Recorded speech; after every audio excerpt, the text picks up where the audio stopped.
De modo muito parecido com o tema de reabsorção, a preocupação é vocês conhecerem esse assunto para poder identificar e mesmo que você não trate, você poder encaminhar a reabsorção deles. Muitas vezes o clínico foge à capacidade dele, você vê que tem uma tendência em endodontia. E esse assunto aqui, de tratamento com dente com discogênese incomplexa, é um jeito que muitas vezes o profissional, por falta de conhecimento, ele acaba cometendo erros, que pode levar até a uma perda ou complicação, ou até perda do dente. Tá? Então é importante, apesar de vocês vão ver um pouco sobre isso quando vocês estiverem fazendo pediatria, mas mais ligado a dentes e tecidos, e agora a gente vai falar em relação a esse assunto em dentes permanentes, que é o tratamento endodôntico, faltou a palavra endodôntico, de dentes com isogênese incompleta. Então, de cara, tem algumas diferenças básicas, significativas, que vocês têm que observar antes de cair em campo tentando resolver esse tipo de situação clínica. Primeira coisa, esse caso aqui é um dente normal. Então, do jeito que vocês aprenderam em endodontia, é um premolar com o ápice completamente fechado, onde a gente vê um limite CDC, aqui o canal dentinário, e como dois cones superpostos, a palavra é superposto, pelo seu ápice, dá para a gente ver muito bem que nós temos aqui, ó, dois cones. Um mais curtinho, que é o canal sementário, e um mais longo, que é o canal dentinário. Então aqui o CDC, a gente sabe, viu pelo ano passado, o que é o limite CDC? Alguém me socorre aí. O que é o limite CDC? Limite, semente, dentina, canal. O que ele representa? O que ele tem aqui que ele é importante? Além de ser o ponto de separação entre o canal dentinário e o canal sementário. Aqui tem cemento, né? Oi? Aqui eu tenho cemento no cone de baixo, na parte de cima. Mas dentro da especialidade de endodontia, por que ele é importante? Oi? Não, o forame está aqui. Aqui é o quê? Dá para ver aqui, é nítido. A zona de maior constricção do canal articular. Tecnicamente, deveria ser aqui determinado comprimento de trabalho. Quando você faz um batente aqui, você está fazendo um batente na área de menor constricção apical. Fazer o batente aqui embaixo é mais difícil de fazer o batente aqui em cima ou não? Né? Aqui está, em média, 1 milímetro, 0,5, 0,7, em pacientes mais idosos tem mais cemento, o canal sementário é maior, o cemento é um tecido que é depositado durante a vida toda do indivíduo. Tá? Então aquele limite ali de 1 milímetro que a gente vê no localizador, recua 1, é para a gente ficar mais ou menos aqui. Ó. Isso não é medida empírica, é para ficar mais ou menos aqui. Mais ou menos. Limite CDC, a gente sabe que existe, gostaria de parar sempre lá, mas a gente não vê. É empírico. Então, no localizador, mais ou menos aqui assim, ele está avisando que está no ápice. Você tira 1 milímetro, ele vai parar aqui, mais ou menos. Então, aqui, parece que foi feito para você fazer o batente, porque já é uma área de menor diâmetro. Então, você faz o desgaste nessa região e faz o batente apical. Tranquilo? Você te viu o período passado. Então, dente permanente, risogênese completa, odontometria, prova do cone principal, batente aproximadamente no limite CDC, travou o cone de gutapercha. Isso é o travamento do cone de gutapercha, como se estivesse travando aqui nessa região. Não tem ali, ó, dá para ver mais ou menos aqui a formação do batente. Então o cone trava ali. Tá? O cone é um anteparo. Então, se você condensar o material, isso aqui é um ombro. Como se fosse um ombro mesmo. Ele trava o cone, ó, não vai passar. Bacana? Revisando o período passado. Tá? E aí o resultado final é uma obturação em todo o canal dentinário, o canal cementário, nesse caso aqui, ó, puffzinho de cimento, bacaninha ali, sem problema nenhum. Mas o seu material está preenchendo o canal, selando o canal em toda a extensão do canal dentinário. Padrão, obturação padrão. E agora? Trata essa beleza aí. Oi? Nós temos aqui duas situações, dois dentes com risogênese incompleta. Olha só, esse aqui está completo, esse aqui está incompleto. Por quê? Um não quis mais, parou, não quero mais. O que pode ter havido aqui? Esse completou, esse não. Provavelmente trauma. Trauma, onde houve a necrose do tecido pulpar. Necrosou o tecido pulpar, amigo, daqui a pouco a gente vai falar sobre o assunto, não tem mais risogênese. Não tem mais formação da raiz. Complicou. Vai fazer batente aonde? Aqui. Eu vou falar mais sobre os problemas que isso acarreta. Olha aqui, duas lesões. Trauma, começaram a tratar, desistiu, parou por algum motivo, ficou lesão.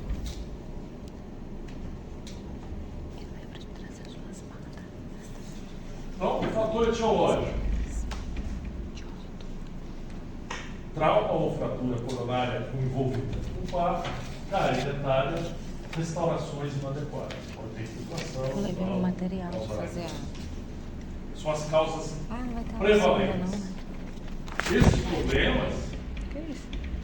o tratamento de dentes endodôntico, a palavra endodôntico de dente risogênese completo, pode afetar tanto o dente com polpa viva quanto com polpa necrosada.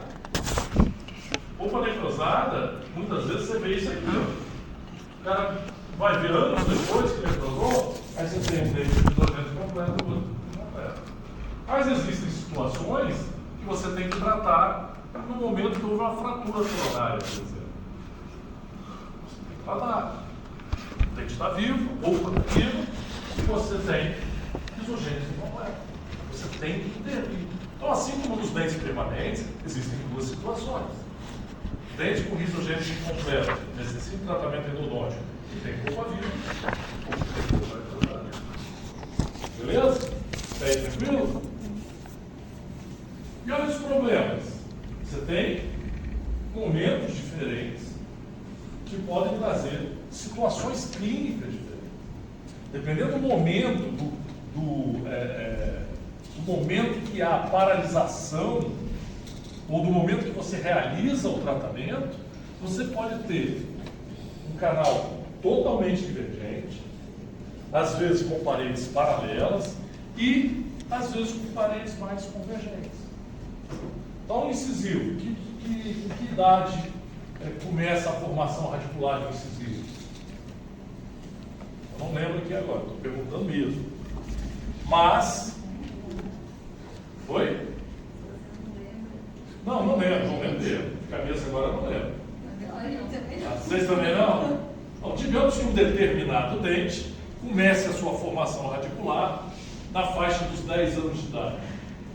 Então aqui, se você tiver um trauma com 11 anos, vai estar assim. Com 11 anos e um pouquinho, vai estar desse jeito.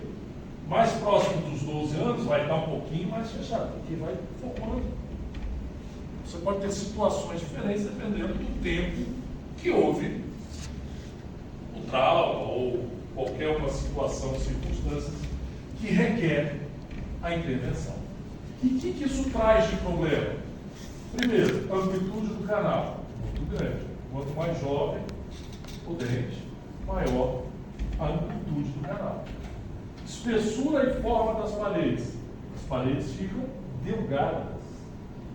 Aí o cara, eu quero fazer o batente. Beleza, você vai acabar de desgastar o resto que tem. Você já viu que muitas vezes você trata o canal sem a presença de um batente. Pô, mas aí complicou, assim. Complica mesmo. E aí, como eu falei, a ausência do batente. Tá? Então, esses são parte dos desafios que a gente vai ter no tratamento desses dentes. Então, como eu falei para vocês, existem dois modos de tratar. Duas situações clínicas. Dente com polpa viva e dente com polpa necrosada. Aí mais um nomezinho para vocês decorarem, botar na cabeça de vocês. Apsigênese e depois vocês vão ver apicificação. Então, assim, a grossíssimo modo, a gente vai ler aqui o conceito. Apsigênese é o tratamento endodôntico de um dente com risogênese incompleta, em que a polpa está viva.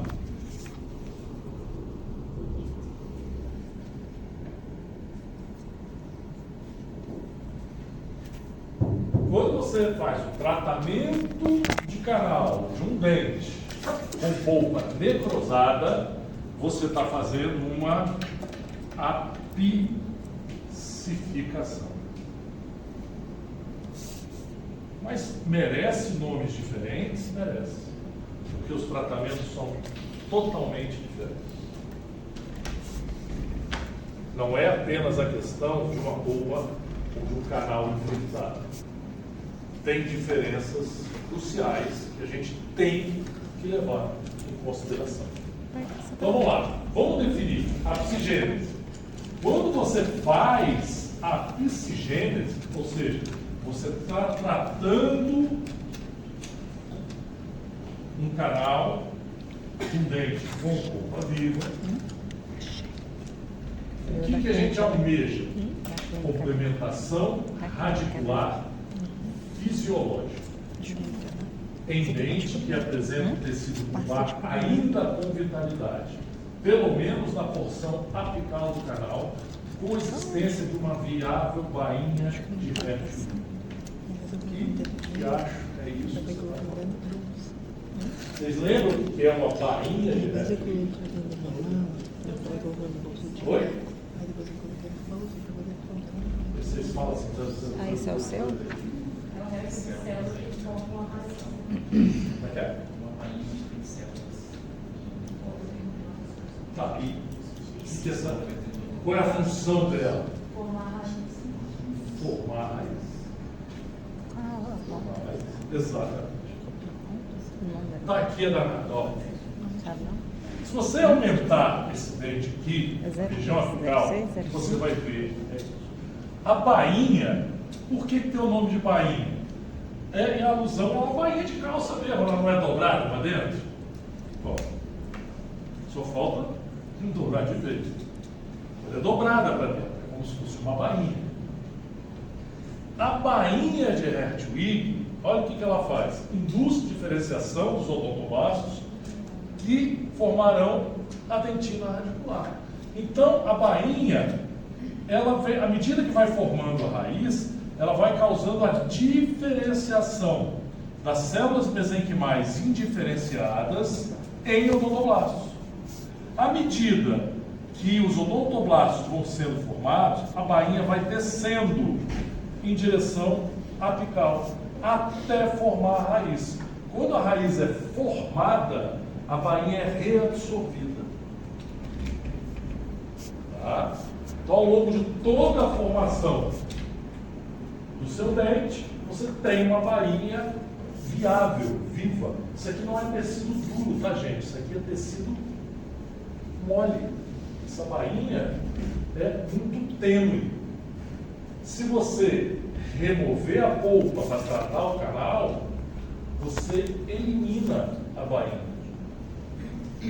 A bainha, ela diferencia células mesenquimais indiferenciadas que estão aonde? Em que local? Na polpa. Se você tirar a polpa, você tem alguém para transformar em odontoblasto?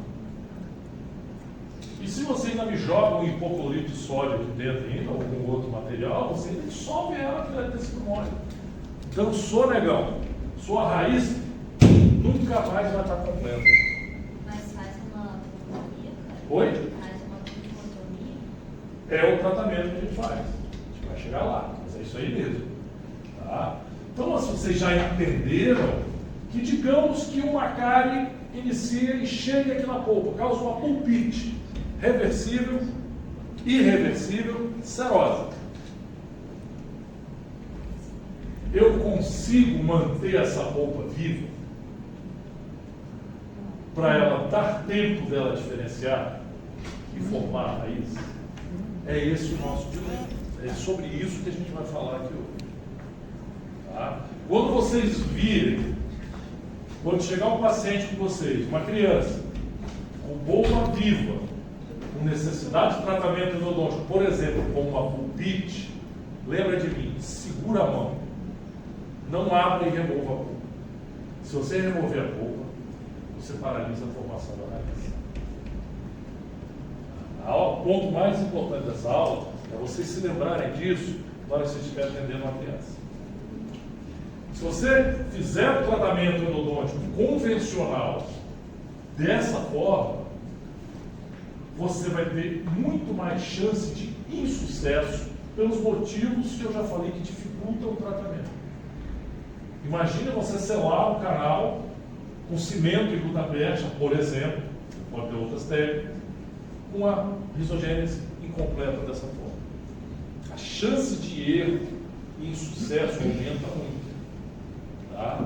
Então, está vivo, tem que fazer tratamento, tem que intervir nessa polpa dental. Então vamos aprender como é que a gente faz isso. Então vocês já entenderam por quê, posso perguntar na prova, por que para a risogênese se você remover a polpa do dente com risogênese incompleta? Então não pode fazer canal em criança? Não é que não pode fazer canal. Se existir a necessidade de uma intervenção pulpar. Mas se você puder manter a polpa viva, ao menos até que essa raiz complemente a sua formação, faça. Como vocês vão aprender agora.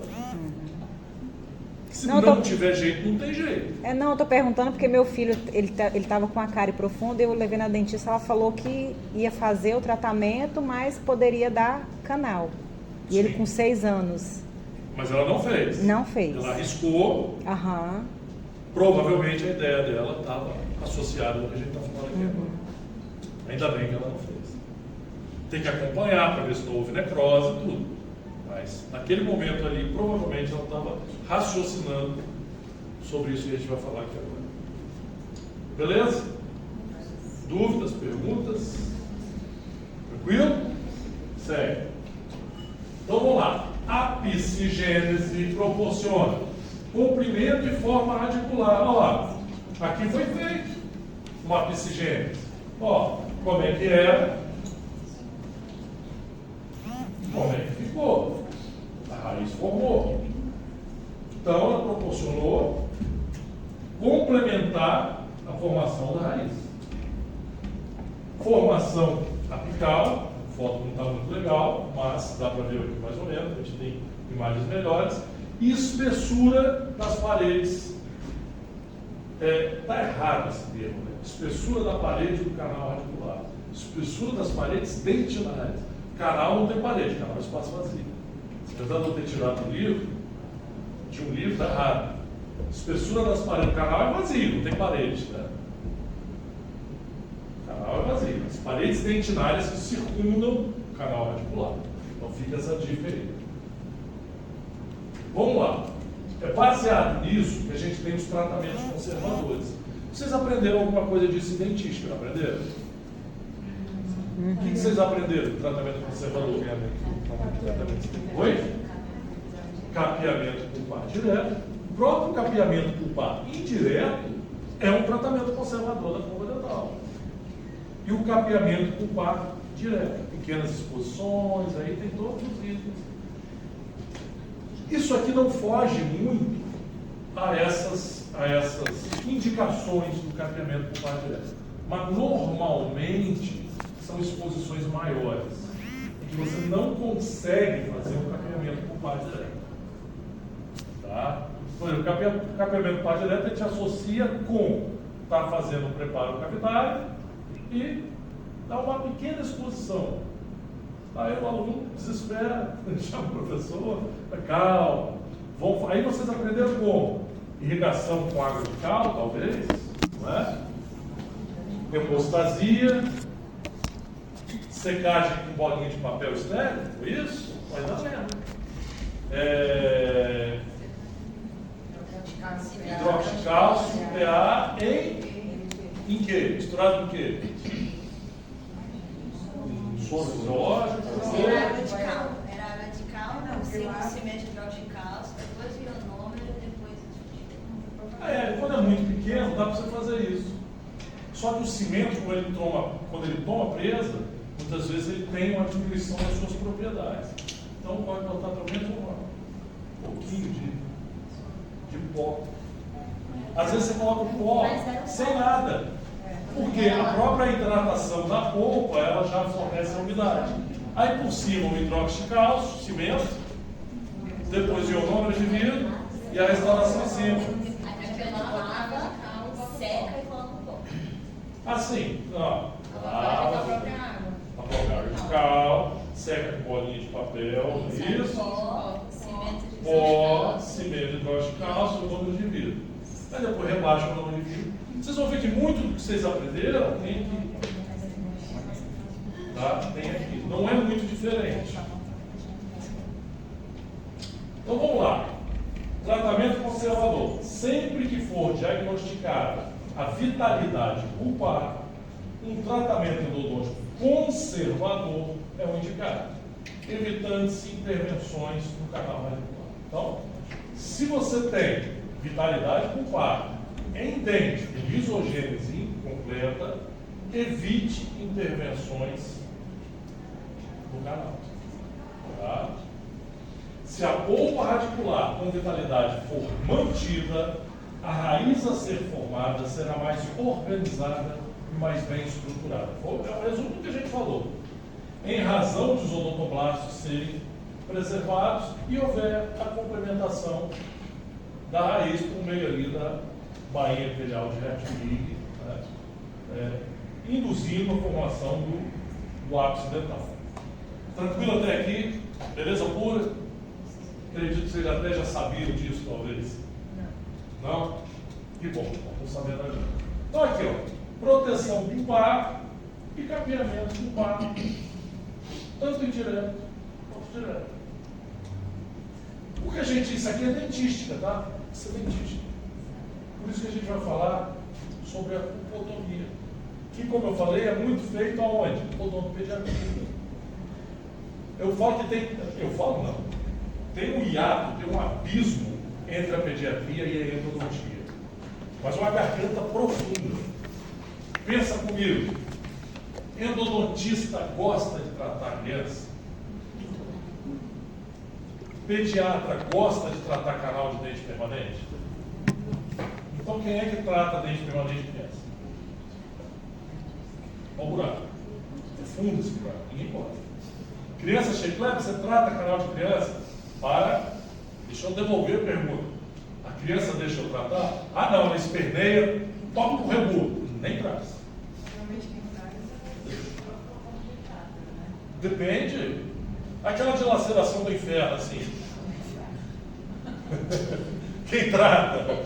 Ah, essa aqui não dá pra mim, o endodontista. Eu não ponho a mão. E aí, como é que fica? Entendeu? Hã? Ah, então, uma demanda de endodontopediatra que não existe no mercado. Eu ia ter um total de 2 especialistas. Dois o quê? Ninguém se especializa nisso. Não existe essa especialização. Então, se existisse, ninguém. O que tem que fazer, a pessoa que gosta faz as duas, né? E tenta juntar uma com a outra. Aí uma hora ele vai fazer que dá mais dinheiro. Pô, ele troca figurinha a vida toda. Tá? Então vamos lá. Vamos seguir aqui. Bom, então a pulpotomia é um tipo de... Quando você faz a pulpotomia, você está promovendo uma apicigênese, ou seja, você está mantendo a polpa e fazendo com que haja a formação do ápice radicular. Tá? Então, pulpotomia, por definição, é remoção da polpa coronária viva, sã ou inflamada. A pessoa, então, pulpite, o cara está com o pulpite agora morrendo de dor. Dá para fazer pulpotomia? Dá. Vai depender, inclusive, do que a gente já estudou lá no terceiro período, que eu vou repetir agora. Que é o quê? A condição da polpa dental. A gente tem que rever isso aí. Vai ser tranquilo. Tá? Então, a remoção da polpa, a pulpotomia, a remoção coronária da polpa sã ou inflamada, mantendo-se a porção radicular. Tirou a polpa coronária. Então, na pulpotomia, a gente remove parte da polpa e não toda. Capeamento pulpar direto, a gente não tira nada. Só vai lá, forra, beleza pura. Na pulpotomia, são situações mais complexas. Por exemplo, uma cárie dental atingiu a polpa. Existe uma infecção na polpa? Existe. Só que, muitas vezes, a gente tem que fazer essa avaliação, ela é superficial e está confinada ou restrita, melhor dizendo, à polpa coronária. Então, quem que você vai remover? A polpa coronária. Vai manter a radicular. Quando a polpa é atingida, existe um tempo médio, estimado, dessa necrose em relação ao canal, ou cada paciente reage de uma forma diferente? Depende, principalmente, depende de vários fatores. Da virulência desse micro-organismo. Tá? E um outro fator muito importante, o diâmetro do canal e o volume dessa polpa. Quanto maior o volume da polpa, tá? Ou seja, canais mais amplos, onde a polpa é mais celularizada do que fibrosada, com o tempo a polpa ela vai fibrosando. Ela vai tendo menos célula no seu interior e mais tecido fibroso. Quanto mais celularizada, mais amplo o canal, mais poder de resposta essa polpa tem. Se ela tem ela é menos celularizada, mais fibrosada, o poder de resposta é menor. Então, os micro-organismos avançam mais rapidamente. A criança tem mais poder de... A criança, com volumes pulpares maiores, tem uma maior chance de êxito desse tipo de tratamento. E aí, então, vai depender muito do tempo. Tem cara que fica ali com a exposição pulpar ano, né? E um belo dia ele sente a pulpite e vai ver. Então, existe... Não dá para definir um tempo, isso que eu quero dizer. Não dá para definir.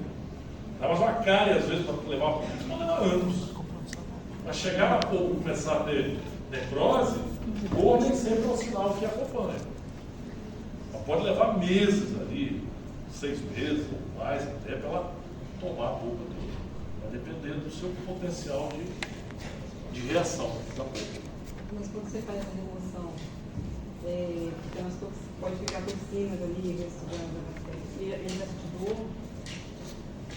Olha só, por isso que tem que ser muito bem avaliado. Tá? Eu vou falar sobre isso daqui a pouco. Normalmente não tem dor. O que causa dor em polpa viva? Você lembra? As fibras, aliás, estão ali no início. Não, tudo bem, as fibra nervosa. Sim. Lógico, tem dor, tem envolvimento de fibra nervosa. Mas naquela pulpite inicial, fase serosa, que faz doer? Oi? A pressão. Pressão de quê? Os vasos nervosos, dos gases. Não tem necrose pulpar. Estou falando da fase serosa. Não tem gás, não tem microabscesso pulpar. Você tem exudato seroso. Exudato tem o quê? Saída de líquido dos vasos. Aumenta a pressão, não é pressão do líquido que está saindo dos vasos sobre as terminações nervosas. Ok? Você tem uma necrose superficial, inflamação, aumento do espaço, né, das células endoteliais, saída de líquido, aumento da pressão pulpar e dor. Quando você abre a câmara pulpar, você remove o tecido pulpar da câmara pulpar, você despressuriza ela. Então, todo aquele exudato que está ali na região mais próxima do teto, mais próxima da lesão cariosa, quando você abrir, sair aquele montoeira de sangue, quando você fizer hemostasia, aquela pressão cedeu. Então, quando você fizer o capeamento ali em cima, daqui a pouco vocês vão ver como, não tem mais por que doer. Porque o que você tem que entender é que se você tem, eu já estou lá na frente, vocês perguntaram, eu já estou seguindo. Quando você remove a polpa coronária, a inflamação está aqui. E é praticamente restrita essa porção. Quando você remove um pouco mais embaixo. Então você removeu toda a polpa inflamada e daqui para baixo tem uma polpa sadia. Tá? Então você vai capear. Posso dar analgésico? Pode. Posso dar anti-inflamatório? Pode. Posso dar antibiótico? Não precisa. Não no paciente normal. Está vivo, só está inflamado. Então, normalmente, o seu paciente não vai sentir muito mais do que um analgésico resolve. Agora, a partir do momento que você remove parte da polpa aí, a contaminação ela pode continuar progredindo. Aí é a avaliação que a gente vai falar que você vai ter que saber fazer. Avaliação visual. Radiográfico, mas importante na visual. Você tem que avaliar na hora. Dá ou não dá para fazer? A gente vai falar isso. Entendeu? Não é essa a dúvida? Tá? Então, vamos devagar. Indicações da pulpotomia. Exposição pulpar por cárie. Tá? Amplas exposições pulpares acidentais durante o preparo cavitário. Se for pequena, você faz o capeamento direto. Ok? Cartão mole, entrou com um trocão lá. Brau, não tem jeito. Ih, lascou. Faz uma pulpotomia. Fratura coronária em dente com risogênese incompleta. Fraturou. Bom, não dá para a gente restaurar. Julgou que não dá para restaurar. Pequenas exposições, você pode fazer o capeamento e colar o fragmento. Problema nenhum. Desde que o fragmento não tenha se fragmentado, quebrado em 10 pedaços. Mas às vezes com uma pancada partir, você às vezes consegue fazer até um capeamento pulpar direto. E sobre o capeamento pulpar direto, faz o ácido adesivo. Mas se isso acontecer, você tem que avisar o paciente. Mas pode ser que dê problema endodôntico mais tarde. A gente tem que controlar. Então essas são as indicações primordiais. Radiograficamente, o que a gente vê para constatar? Dimensão da câmara pulpar e grau de desenvolvimento da raiz. Aqui você vê que tem uma cárie muito colada. Provavelmente, né, quando você vê que está muito perto assim, às vezes ela está atingindo o tempero. Aqui você vê. Quando você vê essa imagem aqui, você fala, espera lá. Uma coisa que eu vou perguntar a vocês. Está escurinho aqui, está escurinho aqui. Não é? Está escurinho aqui. O que é isso? Não é lesão, tá, gente? Não é lesão. Durante a formação da raiz, muitas vezes você tem áreas radiolúcidas. Por favor, não olhem uma radiografia e tentem fazer o diagnóstico por ela. Ok? Isso aí, professor, eu vou avaliar dentro de uma criança em uma idade de 10 a 11 anos, mais ou menos, né? No adulto eu não posso verificar. Um adulto? Não, isso aqui é paciente jovem. Então, vem um tecido. Criança, isso aqui, aqui até é dentição tecido, não pode. Pensa no permanente, são permanentes. Aqui é permanente. Não, entendi. Estou falando assim, eu tenho que avaliar essa risogênese de uma criança a partir de uns 11 anos, mais ou menos. 11, 12 anos, eu diria assim. Sim. Se eu vier sendo um adulto, lógico que uma câmera daquele tamanho vai ter um adulto. Aí já não é mais uma risogênese. Sim, não, a cânula não é a cânula, é a formação da raiz. Primeira coisa que você tem que raciocinar é: a polpa está viva ou necrosada? E para saber se a polpa está viva ou necrosada, o que vocês fazem? A radiografia você já viu que ela é limitada. Teste de sensibilidade pulpar. É numa criança. Você já viu que os problemas são grandes. Encostou o algodão, veio um cão, assim perereiro. Entendeu? Mas é complicado. Mas olha só, olha o que eu tinha falado para vocês. Ó. Por que a pulpotomia dá certo? E todo mundo me pergunta: isso funciona em dente com risogênese completa? Pergunta: se um dente de vocês agora tivesse uma cárie, uma exposição pulpar, daria certo uma pulpotomia? Pode até dar, mas a chance é muito menor. Por quê? Já falei, vê se vocês lembram. Que a polpa, a cavidade pulpar é menor, o volume pulpar é menor, o poder de reação dessa polpa é muito menor. Então a chance de ter uma necrose ou uma pulpite até é muito grande. Tá? Então assim, não é que não dê para fazer em adulto, mas a chance de sucesso cai drasticamente.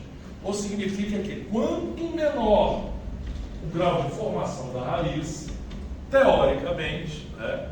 Então se a raiz, numa situação dessa aqui, por exemplo, é muito mais, tem um índice de sucesso maior do que praticamente quando ela estiver quase totalmente formada. Por quê? A amplitude da abertura radicular favorece o aporte nutricional da polpa, dando-lhe um ótimo poder de reparação. Por isso que não é um procedimento corriqueiro em dente com risogênese completa. Às vezes, quando completou, o paciente é bem jovem, a polpa é muito volumosa, a gente tenta. Tá? Pessoal, mas eu vi um artigo. Tá, tem. Faz. Pode funcionar. Mas a taxa de sucesso cai muito. Ok?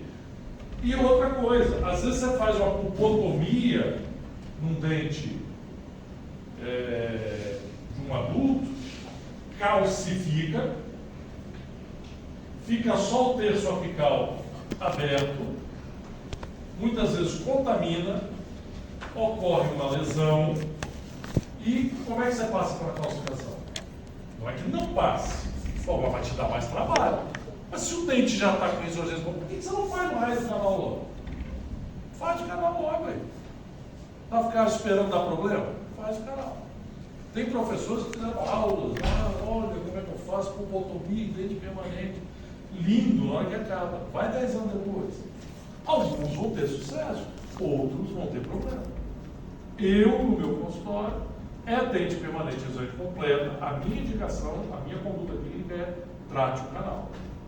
É incompleta, realize a pulpotomia.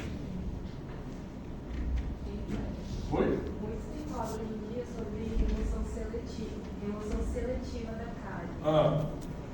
Antes de fazer uma pulpotomia, seria talvez interessante, porque tem muito artigo, fazer uma remoção seletiva da cárie, deixar talvez um pouquinho lá embaixo, botar um ionômero e observar uns 40 dias. Essa situação é quando você não consegue mais fazer essa remoção seletiva. Se você conseguir fazer, tiver êxito, beleza. Aqui deu ruim, entendeu? Você já tentou, viu que ela invadiu mesmo, não tem jeito, aí você tem que fazer. Mas é possível sim. Tá? Então vamos lá. Então, como eu falei, você tem que avaliar o estado clínico da polpa. O cara chegou lá com dor, cheio de dor. É uma pulpite. Você fez o teste, polpa, vitalidade. Dor exacerbada ao frio. Teste técnico. Vamos abrir o dente, diagnosticou que é esse dente. Radiografou, risogênese incompleta, beleza. Optou pela pulpotomia, vamos tirar a cárie, vai entrar na polpa, legal. Como é que a polpa tem que estar? Brilhante, sangramento vermelho intenso, tá? Polpa com consistência, tudo você viu lá no terceiro período de patologia da polpa. Se ela não tiver com essas características, nem tenta. Nem tenta, aspas. A pulpotomia é tão importante você tentar manter a vitalidade da polpa que você pode até ir devagarinho removendo a polpa, que você imagina que essa polpa está necrosada até a metade da raiz. Por exemplo, vamos voltar aqui, vamos dar uma situação hipotética. Você chegou lá, o paciente com uma dor iniciando, aquela dor quente. Aí você abriu, você vê que aquela polpa já está meio molenga, né? Mas você irrigou, avançou devagarinho e percebeu que quando o instrumento entrou 2/3 dessa raiz, começou a ter um sangramento próximo da coloração normal. Ok?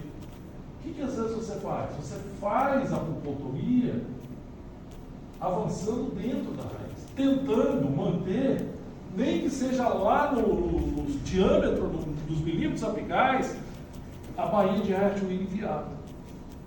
Você pode tentar isso. Tamanho que é o problema se você remover essa baía e não impedir a complementação.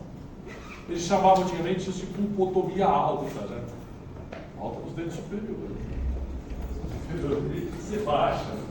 Mas enfim, o que ele queria dizer com isso? É a pulpotomia que já está acontecendo lá no meio da raiz, uma tentativa desesperada de manter aquela bainha de reto. E a irrigação é convencional ou Muda um pouco. eu acho que foi hipoclorito Muda um mais pouco. A polpa viva, normalmente a gente usa soro. A gente usa soro fisiológico. Tá? Em algumas situações, onde você já tem parte dela utilizada, você pode até usar hipoclorito, mas 0,5%, 1% no máximo.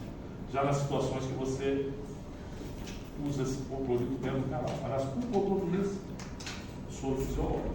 Porque se você entrar com hipoclorito, o que acontece? Você dissolve o tecido sulfato. Então não é aplicado. Tá? Então, às vezes você faz a remoção dessa polpa sem a intervenção do hipoclorito. Tá? Em caso de necrose facial. Em caso de pulpotomia, nada de hipoclorito. Tá? Então vamos lá, vamos observar. Esse é o dente eleito para pulpotomia. Se é eleito para pulpotomia, tem essas características, a gente vai seguir o plano. Mas se você tem aquela polpa sangrando, né, demais, uma coloração muito escura, ausência de sangramento, cai no oposto. Então esse é um dente que muito provavelmente a polpa já está toda inviável. Ou seja, não adianta você fazer uma pulpotomia, que essa polpa já está em desintegração. Ela não tem mais poder de resposta. Não dá nada para mim. Tá? Você pode selar um dente desse, você tem problema, né? Tá? Então é essa avaliação que você tem que fazer. Teste de sensibilidade pulpar, avaliação radiográfica, abertura coronária e avaliação do espectro macroscópico da polpa. Entendeu? Beleza, vamos para a técnica. O dente está eleito para realizar uma pulpotomia. Ok? Então vamos lá. Aqui está quase completa, né? Quase, falta uma veinha só. Mas vamos seguir o plano.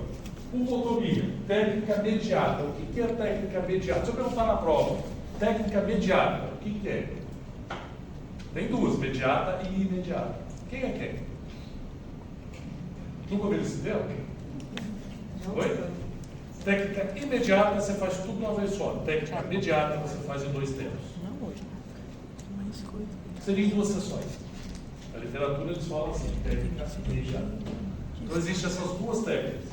cada uma com uma vantagem. A gente vai falar sobre o que é. Então, vamos começar, fez diagnóstico, anestesiou o paciente, você já sabe que é pubotomia, já fez os testes. Tinha uma carga desaferiosa, tinha uma polpa, pulpite aguda irreversível, pelo menos é o que você julga, anestesiou o cidadão.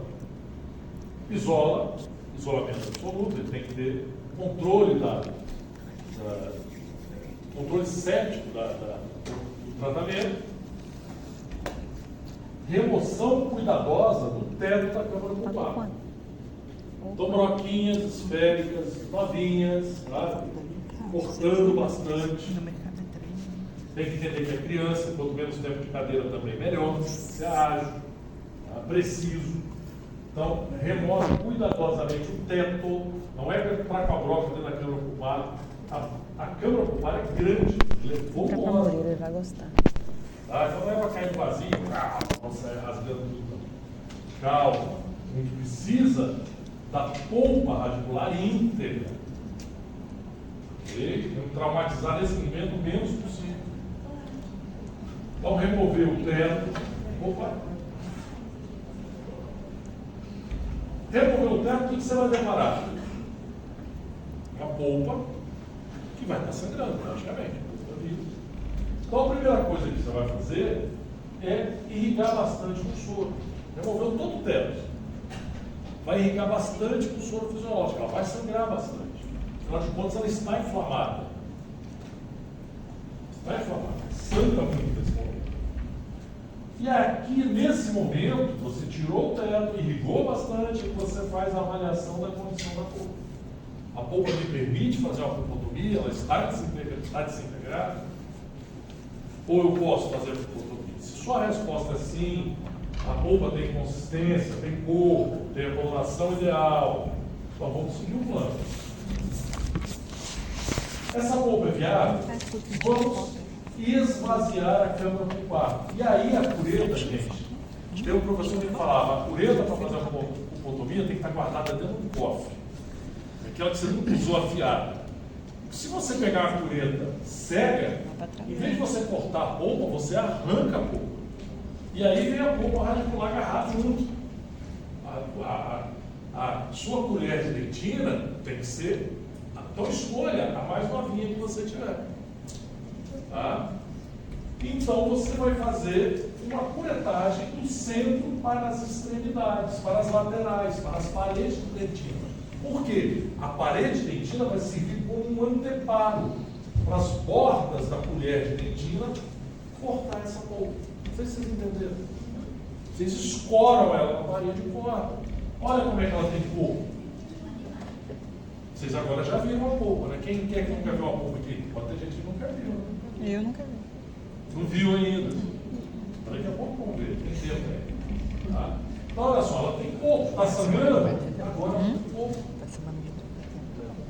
Ok? Você consegue controlar. Tudo bem, você corta sangue um pouquinho, ela vai sangue. Nós temos que controlar essa hemostasia. Tá? Vamos seguir. Depois que você irrigou bastante, nesse momento, como eu falei, ela sangra ainda. Então você vai continuar. Depois que você cortar essa polpa, aonde você corta? A nível da embocadura. A nível da entrada do canal radicular. Você quer tirar a polpa coronária. Você quer manter a polpa radicular. Aqui, ó, polpa coronária foi embora. Ficou a polpa radicular. Então você vai escorar, vai pressionar a polpa contra as paredes e seccioná-la. Aqui que eu estou falando, se sua cureta for aquela cureta velha, na hora que você faz isso, você puxa a polpa radicular. Aí sua pulpotomia vai dar errado, você vai inflamar aquela polpa. Tem que ser nova. Tem muito cofre para você fazer isso. Tem que estar estéreo com isso. Não vem que você podia guardar uma no fim da gaveta, né, novinha. Tem que estar estéreo, não adianta. Então, removeu. Hemostasia e limpeza com soro. Esquece o hipoclorito. Tá? Senão você vai dissolver a polpa. Não pode. Removeu. hemostasia, limpou com soro, irrigou. Ah, pode ser água de cal, pode ser água de cal. Não tem problema.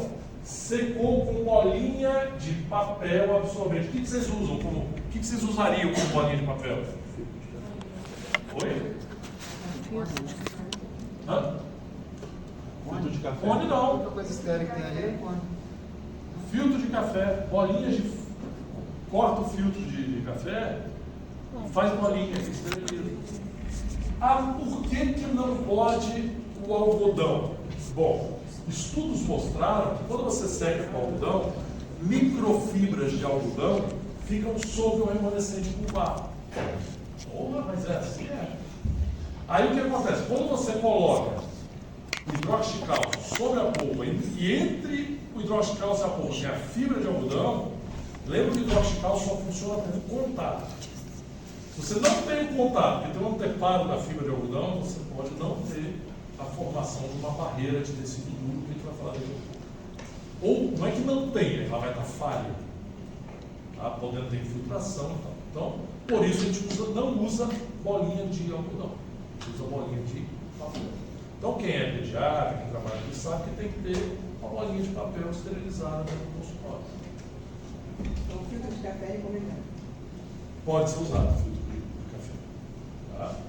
Qualquer bolinha, na verdade. Por que o filtro de café? Porque ele puxa bem a umidade, entendeu? Ele é feito para. Ele absorve bem. Não precisa que ele é feito para isso, ele é feito para passar café, na verdade. Mas ele absorve bem, entendeu? Outros podem ser usados, mas ele é barato e todo consultório tem. Um coador de papel, então você não vai ter problema. Tá? Então secou com bolinha de papel absorvente estéril, colocado sobre o remanescente. E aí, olha só, a técnica é imediata. Ela vai ser feita em 2 sessões. Olha só, medicação anti-inflamatória sobre a polpa. Otosporin, não é ostoporin, não. Botar ostoporin na prova dá errado, pelo amor de Deus. Chega a arrepiar. Medicação anti-inflamatória sobre a polpa, solução de otosporin. Né? Quem não souber, associação corticóide e antibiótico, tá? Resolve o problema. Associada a uma bolinha de papel estéril sobre o remanescente pulpar. Deixa ela ali. Restaura temporariamente. Geralmente a gente coloca, remanescente pulpar, bolinhas de papel com otosporin, embebida com otosporin. Antigamente, ainda tem lâmina de gutapercha, é gutapercha em bastão, não é gutapercha. Eu mostrei na aula para vocês de diagnóstico. São bastões de gutapercha. A gente pode usar. Tá?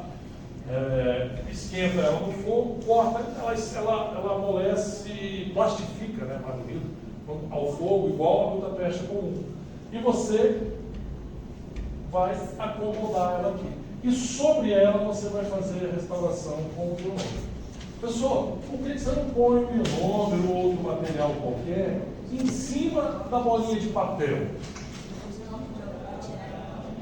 Para tirar, exatamente. Se você bota um cotozol, bionômero, na hora que você tira, vira aquela farelo de restauração temporária e você vai contaminar.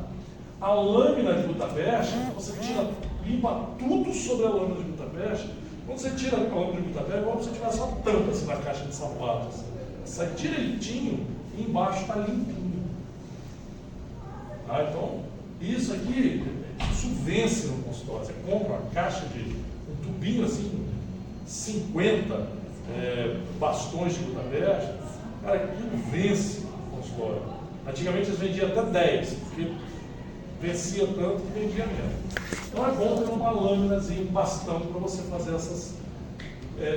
Esquentar o fogo com uma espátula, você corta, coloca em cima da bolinha de papel, condensa e sobre ele você pode botar bionômero de vidro.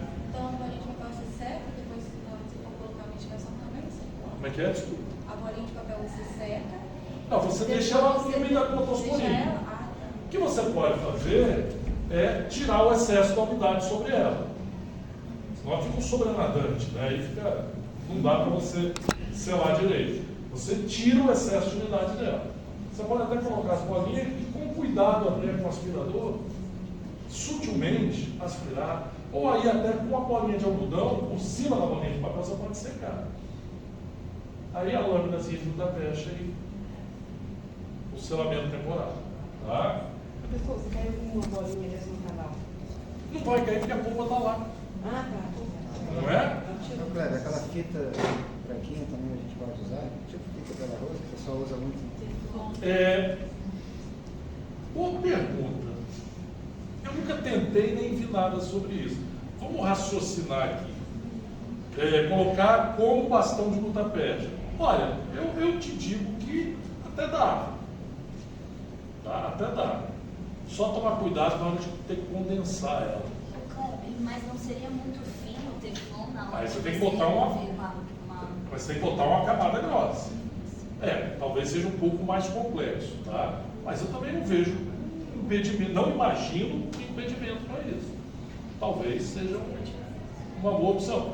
Mas aí você tem que fazer, ela tem que condensar, você tem que ser bem sutil.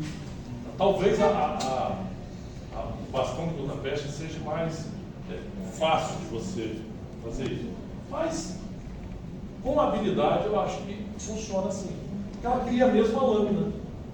Tá? Eu, como uso muito no consultório, eu condenso ela bem. Faço ela ficar plana sobre. Mas tem que segurar um pouquinho, talvez, a força, para você não fazer uma compressão muito grande sobre essa polpa. Não sei, fica a reticência, mas eu acredito que funciona. Bom, na técnica imediata, mais de uma sessão, remoção do selamento entre 2 e 7 dias, irrigação do soro fisiológico e secagem. Então, abriu 2 a 7 dias depois, irrigou bastante. Quando você... Sabe qual é a vantagem dessa técnica? Tem duas. Criança tem que ser pouco tempo. Então, você está fazendo meia técnica, a próxima sessão faz outra meia técnica. Você conclui a técnica. Mas tem uma grande vantagem. Por exemplo, na hora que você fazer o capeamento com uma pasta de hidróxido, você não pode ter coágulo sanguíneo.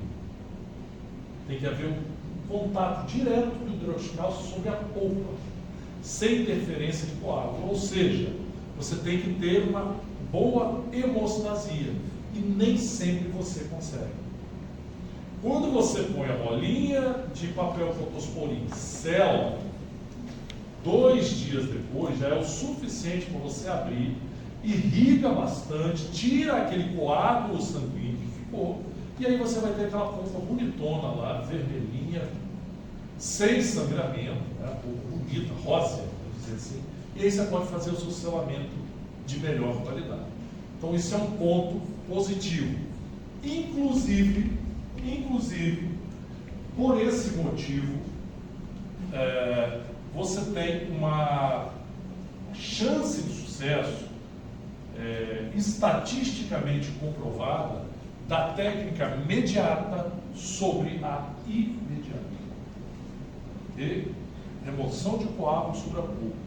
Removeu. Sempre, grande maioria das vezes vai ter. É difícil você conseguir uma hemostasia completa. Não tem nem o sanguinho saindo. Aquele sanguinho forma o quê?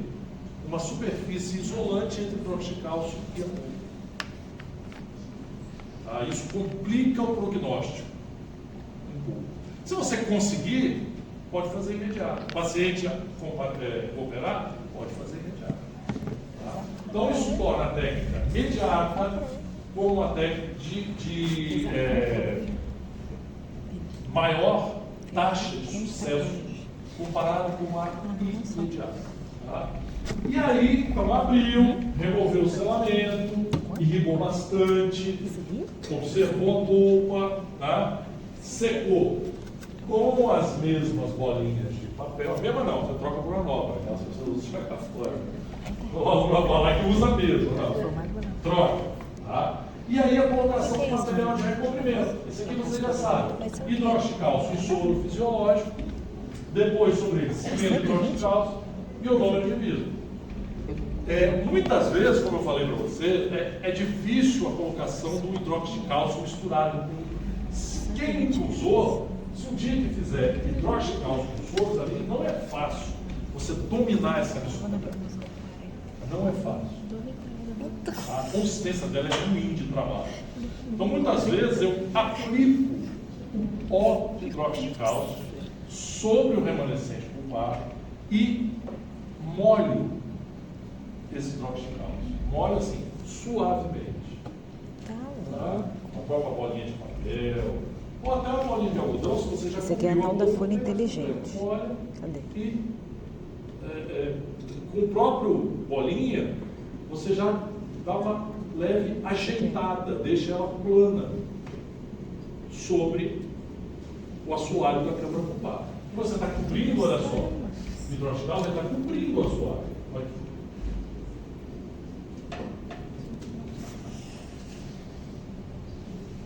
Tá? Então aqui eu jogo pó. Pessoal, o que você usa para colocar esse pó? Colher de dentina? Uma boa. Me disseram que pediram para vocês comprar, mas disseram também que a metade vendeu, né? Um porta-malta infantil. É excelente para isso. Quem vendeu aí? Estou comprando aí. Tá? Você joga esse porta-malta, deposita cuidadosamente, vem com uma bolinha úmida, um soro e assenta ela direitinho. Tá? Pode colocar seca e depois molhar, hidratar. Então, sobre ela aqui, ó, você pode colocar Tem uma cara de elastômero, é uma fina. hidróxido de cálcio, cimento de hidróxido de cálcio e o ionômero de vidro. Tá? Depois você troca o ionômero de vidro, tira uma camadinha, faz a restauração. Aí a técnica de você. Deu para entender isso aqui? Se fosse a técnica imediata, aí uma vez eu perguntei na prova assim, no que difere, olha só a pergunta, no que difere a técnica imediata da mediata? Eu só queria saber, aí tinha gente que escrevia, perdeu tempo, gastou meu tempo, perdeu tempo à toa. No que difere significa o quê? Qual a diferença entre as duas? A diferença é que em uma você coloca a bolinha de papel e deixa o potosporin de 2 a 7 dias. Aqui não, ó. Depois que você fez a hemostasia, limpeza com soro fisiológico, você vai colocar a bolinha, só que por 10 a 15 minutos. Ok? Sobre o remanescente pulpar. Conseguiu a hemostasia? Olha que lindo, ó.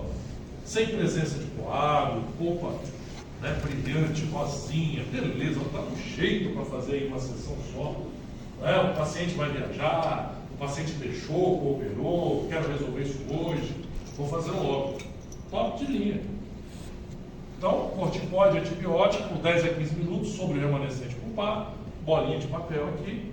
Acabou os 15 minutos, colocação do material de recobrimento. Pasta de hidróxido de cálcio, cimento de hidróxido de cálcio, ionômero de vidro. Acabou. Então, o que difere? Um fica de 2 a 7 dias, outro de 10 a 15 minutos. A resposta estava aí. 70% da turma errou. Aí escreveu tudo, né? Gastou tempo. Vamos para frente. Vamos para frente. Quando fala imediata, geralmente a gente já associa uma coisa mais rápida, né? Quando fala imediata. Não, imediata. Faça algo imediatamente. Imediato. Imediato em 2 sessões, por exemplo. Cléber, mas como é imediato, tipo, não poderia já ir com resina ao invés de ionômero? Já que Então, em uma sessão só? Então, normalmente você cobre aquele cimento de hidróxido de cálcio com... Porque é o seguinte, a resina, o ionômero você pode aplicar, por exemplo, uma centrífuga. Você não tem grande pressão. Se você colocar resina, eu acho que você tem que pressionar. Tá? Então você pode comprimir o cimento hidróxido de cálcio, fragmentar ele e acabar causando algum problema. Tá? Assim, apesar da pulpotomia ser imediata, eu acredito que a restauração deve ser em 2 sessões. Até pelo tempo de cadeira. Então você faz com o ionômero, em outra sessão como diz o Lopes Siqueira, seção ulterior, é outro nome aí, ulterior, que é posterior, tá? Em seção ulterior, você faz a restauração, abaixa e o nome e restaura. Então, eu acho, para mim, é a melhor situação.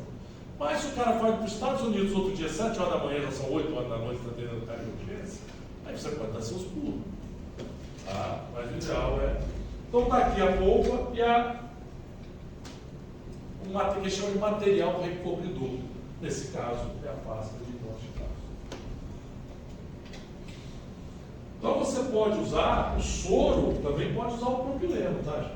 Não tem problema não. Pode usar o propileno. Então pasta bem espessa, acomodada sobre a polpa e remoção dos excessos das paredes. Então deixa ela bem acamadinha, tira os excessos, limpa e material restaurador temporário sobre ela.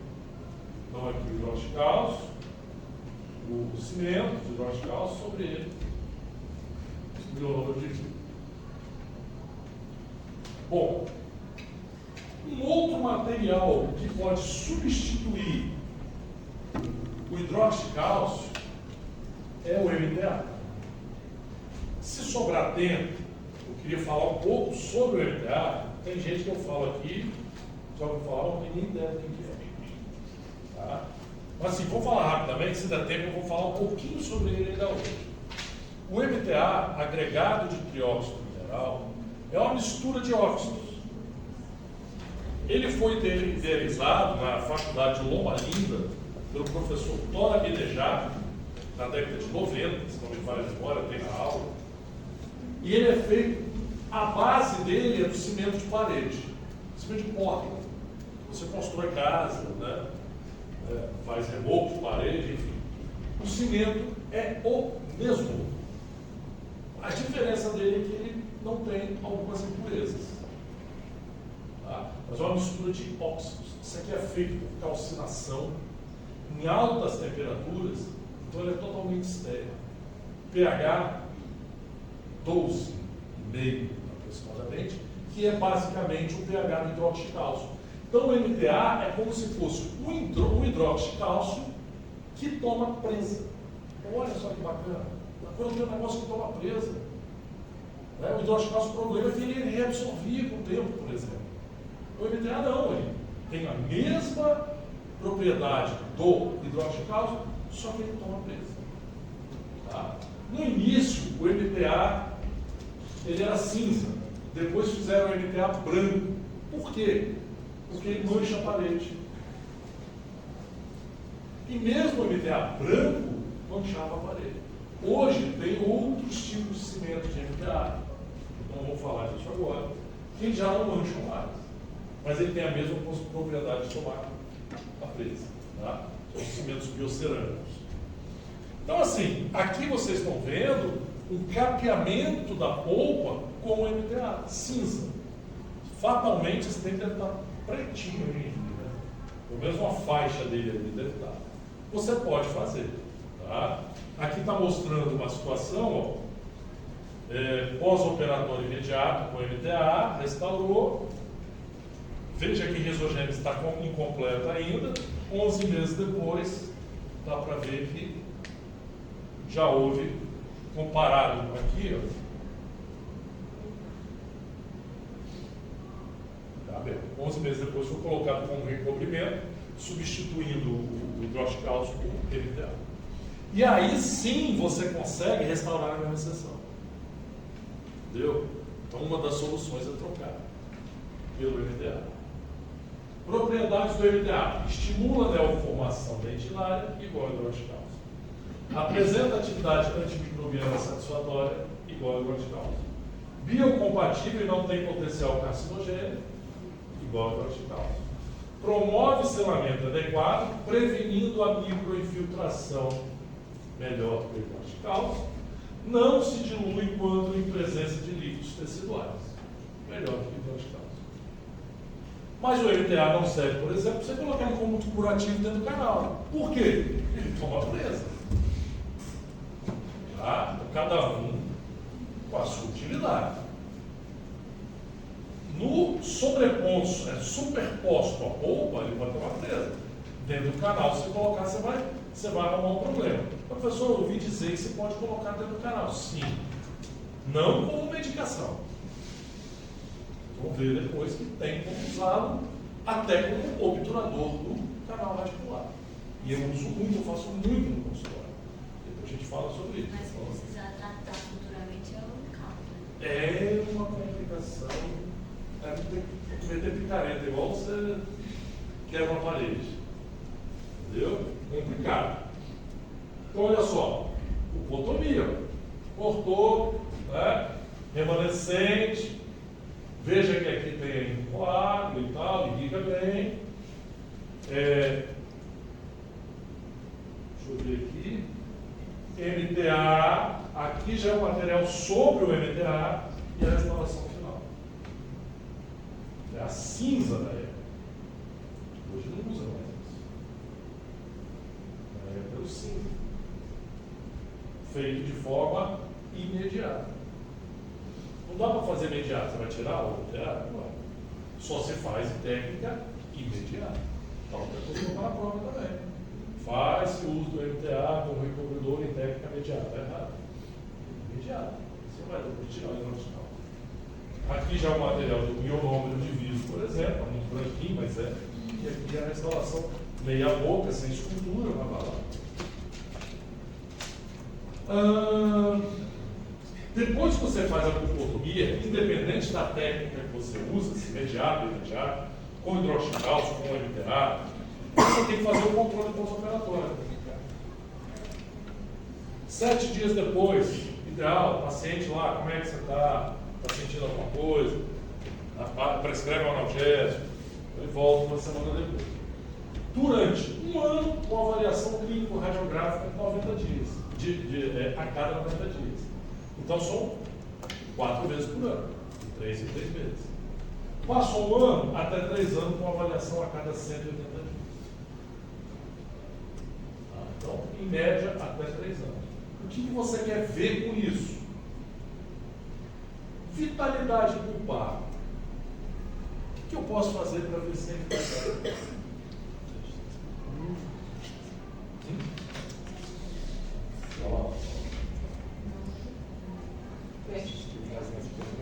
Tem sensibilidade? Você tirou a polpa coronária. Não faz mais. Não tem, você vai dar negativo. Entendeu? Tem que lembrar disso, né? Tocou aí, não sente nada, não é necrosado, não. Não vai, não tem como saber o teste de sensibilidade pulpar. Teste de percussão polpa viva normalmente responde? Não.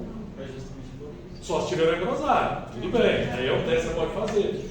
Mas se for necrose pulpar sem repercussão do tecido periapical, também não vale. Então torna-se mais difícil, desafiador.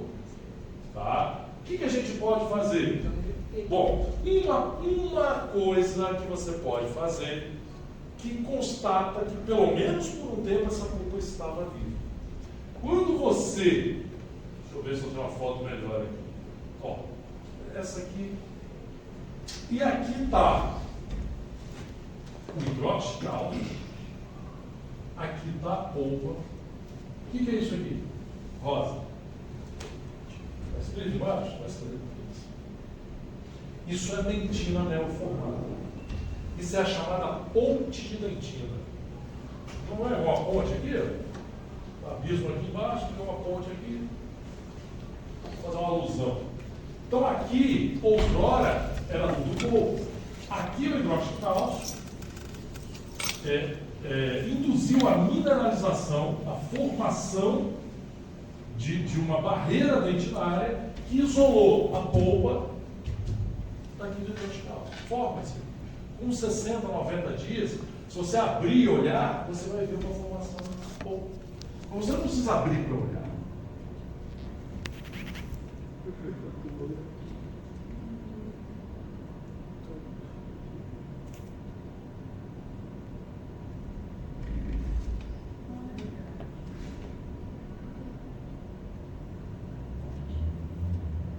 Dez anos depois, aí escovar ponte de esmalte. Então aqui, pelo menos por algum tempo, a polpa estava viva. Então, só através da radiografia você vai avaliar Então, mas você não consegue ver se a polpa está viva. Sim, não consigo. Você mas consegue imaginar que sim. Que houve. Até porque 10 anos depois, se ela tivesse necrosada, provavelmente já tinha havido alguma invasão bacteriana e já tinha ocorrido uma lesão. Então, mas é isso que você tem que ver. Então, vou voltar aqui.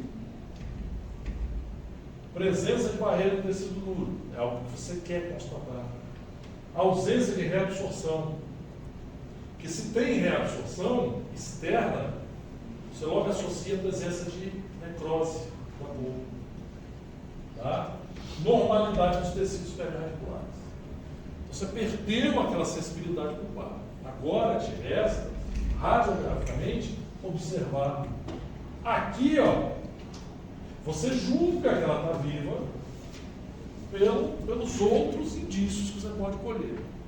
Principalmente, se não houve formação de tecido duro, aí você já tem que pulga atrás da orelha. Pode estar necrosado. Se tiver necrosado. Se tiver necrosado, você vai. Aí, se necrosou tudo, tá? Você começa a formação de uma lesão, aí não. Aí a técnica é a apicificação, não é a epsigênese. A gente vai ver daqui a pouco. Você vai acompanhar o próprio desenvolvimento da raiz, né? Sim, exato. Esqueci de falar isso. Obrigado. Claro que a raiz vai se desenvolver também. Se ela parar ali, opa, parou por quê? Pode ser que tenha necrosado. Obrigado, esqueci de falar isso aí. O desenvolvimento da raiz, não. Presença de tecido duro, ausência de reabsorção, normalidade de tecidos periapicais e formação do ápice radicular. Tá? É isso aí. Tranquilo? Oi. Mesmo removendo a porção coronária, se eu tivesse progressão dessa inflamação, eu não teria sintoma como eu tenho tendo a porção coronária? Fiz a Poderia, lobotomia. não é a regra. Sintomatologia. Não é regra. Ele pode necrosar, E não se ter uma lesão, passar por uma pulpite aguda e ser assintomático. Isso é complexo. Né? Então, se você não manter o controle pós-operatório ou a preservação, você pode voltar daqui a um tempo com uma lesão grande, uma fístula, um abscesso. Enquanto se você mantiver esse controle, pode até acontecer. Começou a dar uma área radiolúcida periapical. Opa, isso aqui está aumentando. Vamos lá, para tudo. Às vezes até depois da formação da barreira isso pode acontecer. Você rompe a barreira, às vezes ela é tênue e continua e faz o tratamento. Tá? Isso aqui é uma ponte de dentina, barreira dentinária, de um tratamento com hidróxido de cálcio e aqui com NTA. Então, os dois são capazes de formar a barreira. Então, os dois têm a indução, o poder de indução dele de barreira é muito parecido. As propriedades do NTA, com algumas diferenças, né? Mas que não tem tanta importância aqui. Então, independente do que você usar, o hidróxido de cálcio NTA, você tem uma resposta. Sexta-feira, 6 horas da tarde. Pode ser feito? É o que eu falei no início, a taxa de sucesso é muito menor. Eu não indico, por causa do volume da boca. Eu não faria. O meu filho, eu pensaria 10 vezes, mas porque ele está indo toda semana para o meu consultório, todo mês para eu olhar. Poderia ser até que eu tentasse, mas num paciente, você não tem um controle, nem fio sem controle. Eu vou amanhã, os meus eu tento fazer ele, semana que vem eu vou, deixa o mês que vem. Quando eu ver, você já olhou? Eu só tanto tempo. Você quase puxar pela orelha e trazer assim, né? Ô, Cléber, qual seria a vantagem se você já tem a formação da raiz completa? O que a gente vai perder se a gente não fizer? Não fizer o quê? A pulpotomia, no caso. Não, você No quer paciente saber adulto. por que eu não faço um paciente adulto? O que é diferente? O que a gente vai perder? E Você não, vai perder. arriscar, no caso. Olha só. Então, você pegar os trabalhos científicos, eles falam: quanto mais você tirar da polpa dental, quando você intervém na polpa, quanto mais você tirar, maior a chance de sucesso. Você só faz uma pulpotomia por uma causa muito nova. Você quer a formação do ápice radicular. Tá? Então, assim, por exemplo, quando você trata meio canal, costuma dar ruim ou dar bom? Dá ruim, né? Por quê? Se você tivesse tirado tudo obturado lá no limite CDC, ia ficar legal. Concorda comigo? Quanto mais você tirar, maior a chance de sucesso. Então, por que no adulto você vai tirar só na entrada e deixar o resto lá? Se a taxa de sucesso é menor. Entendeu? A chance de você voltar amanhã com problema no seu dente é muito grande, pô. Então trata tudo. Eu entendi o seu posicionamento, mas provavelmente tem alguns profissionais que não fazem assim. Raríssimo. Ou a regra é essa? A regra geral é. Tá. A regra geral é. Mas se eu tivesse algumas vantagens em tentar preservar alguma coisa. A vantagem é não tratar o canal. Eu não vejo também tanto problema em tratar o canal. Entendeu? Por exemplo, vamos lá, raiz igual um rabo de escorpião.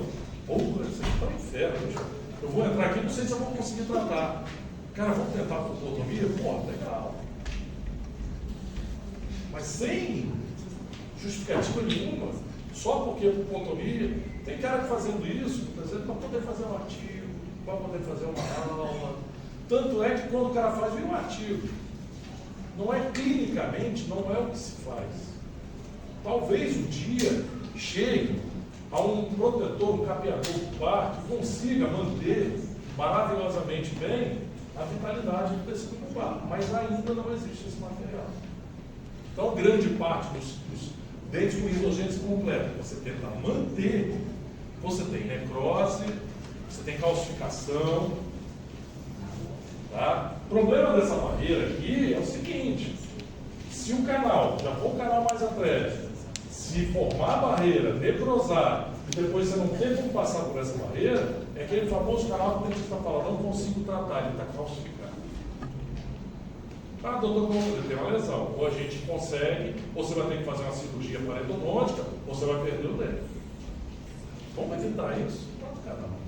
Acho que é até mais difícil o paciente aceitar também, sabendo que a chance de ter que tratar e pagar um tratamento odontológico é maior. São dois tratamentos, pulpotomia e depois o tratamento odontológico. Até o colega meu, se eu falar isso com ele mate. A gente dá uma aula aqui sobre pulpotomia e dente permanente. Agora eu quero saber, 2, 3 anos depois, como é que vai estar isso aí. Principalmente se precisar fazer o canal. Ele não tem como ver um monte de coisa ali. Formação de raiz, barreira de tecido duro, às vezes não vê. Como é que ele vai saber que tem, está vivo ou não? Só quando começa a aparecer a lesão. Eu não indico não. Tá? Por coincidência, alguns autores recomendam rotineiramente a pulpectomia após a raiz estar completamente formada. Tá? Uma outra situação diferente um pouco dessa que eu estou te falando. Ou seja, formou, abre e trata o canal. Mas aqui não era um dente com risogênese completa. Era incompleta, você fez a pulpotomia e formou. Você fez a pulpotomia para formar, não já estava formado. Alguns autores falam, depois de formar, você abre e trata o canal. Essa filosofia é baseada no fato de que o procedimento da pulpectomia, remoção radical da polpa e tratamento do canal, possui uma taxa de sucesso de cerca de 95%. Como eu falei para você. Ao passo que, se a periodontite apical se desenvolve, o prognóstico do tratamento do canal radicular cai significantemente, cerca de 80%. Ou de 95% cai para 80%. Só que a situação é diferente. Aqui foi feito com risogênese incompleta e a raiz se completou, formou a ponte de dentina. Tecnicamente, teoricamente, você teve uma polpa que pode estar viável nesse momento. Azul, né? Viva. E aí, se ela está viva, aí sim. Para que tratar? Então, olha só. Ora, se houve formação de ponte de dentina, a raiz teve seu comprimento completo. Aquilo lá é mais Há simples. silêncio clínico, O gesso é paciente mais não tem difícil. sintomatologia. e os tecidos periradiculares se apresentam normais radiograficamente, parece-nos inoportuno e incoerente realizar pumpectomia eletiva. Situação um pouco diferente que você perguntou. Tá tudo ok, fez a pumpectomia, a pulpotomia, formou raiz, nem ponte dentina, não dá para ver se tem vitalidade. Não tem lesão, está tudo correto, osso em volta, poder de jeito que está. Se houve, porventura, indícios de fracasso e necessidade de tratamento endodôntico com finalidade protética, a ponte dentina pode, na maioria das vezes, ser removida com auxílio de instrumentos endodônticos, forçando contra a porta de entrada dos canais. Forçando contra a ponte na entrada dos canais. Tá? Isso é diferente. E era a risogênia completa, você fez a pulpotomia, deu certo. Diferente de você querer fazer a pulpotomia no dente com risogênia completa. Justamente por isso. Se necrosar e tiver uma lesão, de 95% a taxa cai, de sucesso cai na coisa. Aí o risco começa a ser grande. Fechou? Ele está chorando. Oi? Que horas são? 8h35. Você disse. Deixa eu ligar aqui a chamada. Deu para entender aí, gente? Um pouco do...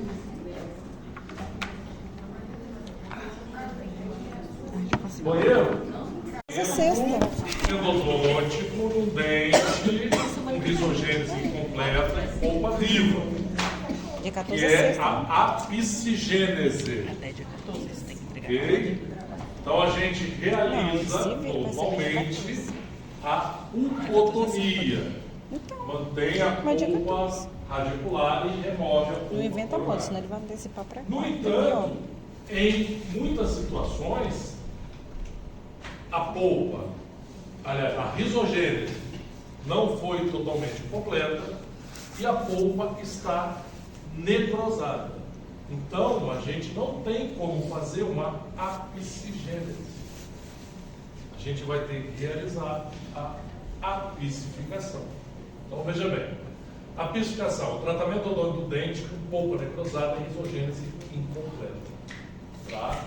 Então, em vez de você manter a polpa radicular, você não a mantém porque ela já não tem mais uma consistência de polpa viva. Não é mais uma polpa viva, é uma polpa necrosada. Então você não tem como manter a polpa e também não tem porquê, né? Não tem polpa, bonito, e a bainha epitelial do réptil já não existe mais. Okay? Já não tem mais também odontoblasto para célula indiferenciada, mesenquimal diferenciada, para você induzir a formação também em odontoblasto. Então agora não nos resta senão tentar o tratamento desse canal. Só que nós estamos aqui diante de um dente com risogênese incompleta, ápice aberto, e a gente tem todas as dificuldades do mundo em obturar esse canal. Tá? A técnica convencional, ela não nos permite travamento, preenchimento adequado. Você aumenta muito o risco de extravasamento de material, de gota-percha, muito extravasamento de cimento. Então, a gente opta por realizar um tratamento um pouco diferenciado, do que consiste em promover o reparo, se tiver uma lesão periarticular, e o selamento mais adequado possível desse canal. Quando você realiza uma apicificação, dependendo da técnica, a lesão desaparece, forma osso, e esse próprio osso, muitas vezes, forma um anteparo que facilita a sua obturação. Você também pode induzir a formação que eles chamam de tecido cementoide ou tecido dentinoide. O que significa esse sufixo oide? Alguém sabe? Você vê na literatura? Cementoide, dentinoide, tecido osteoide. É um tecido parecido com osso, parecido com dentina, parecido com cimento, mas ou não é, ou você não pode provar que é. Tá? Então, às vezes, há a formação de uma barreira de tecido mineralizado. A indução da formação de uma barreira de tecido mineralizado que funciona como um anteparo. Uma barreira, como o nome já diz, que facilita a obturação e impede esse extravasamento. Essa agora é a nossa meta. Tá? A piscificação, ela funciona de uma forma bem semelhante agora ao tratamento endodôntico.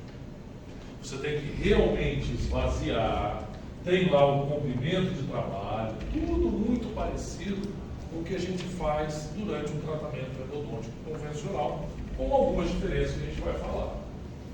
Primeiro, detectou, vão tratar anestesia, isolamento absoluto, mesmo que tenha polpa necrosada.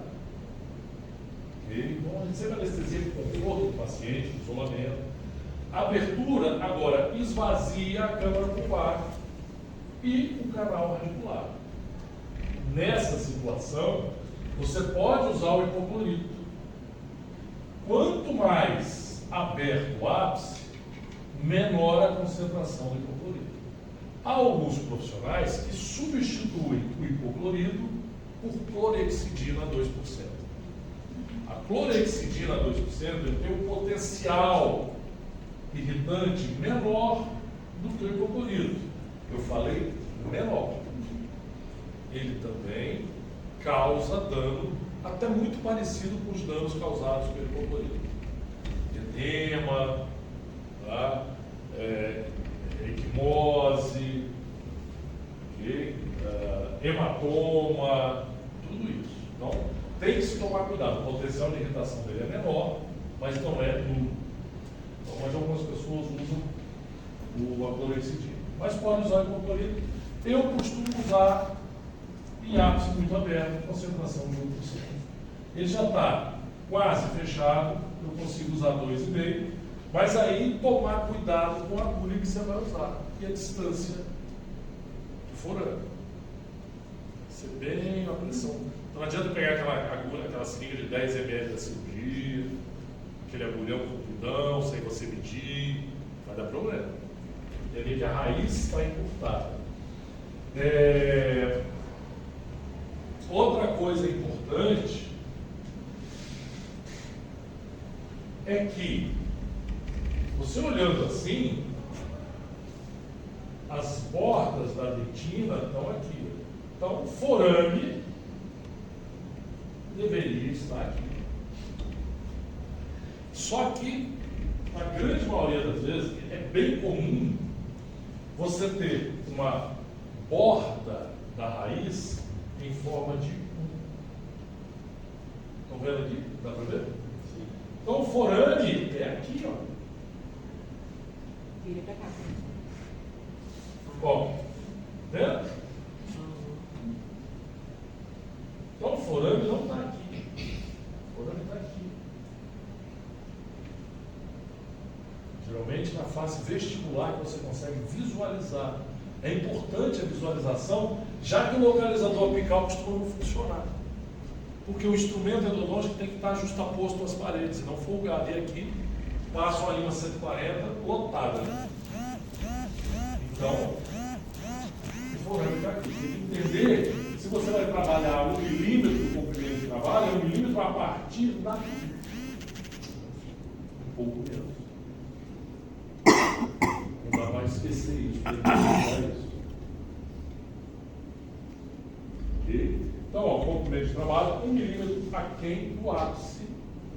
Na verdade, o ápice, digamos, do forame. Tá? Vou diminuir um pouquinho. Tá?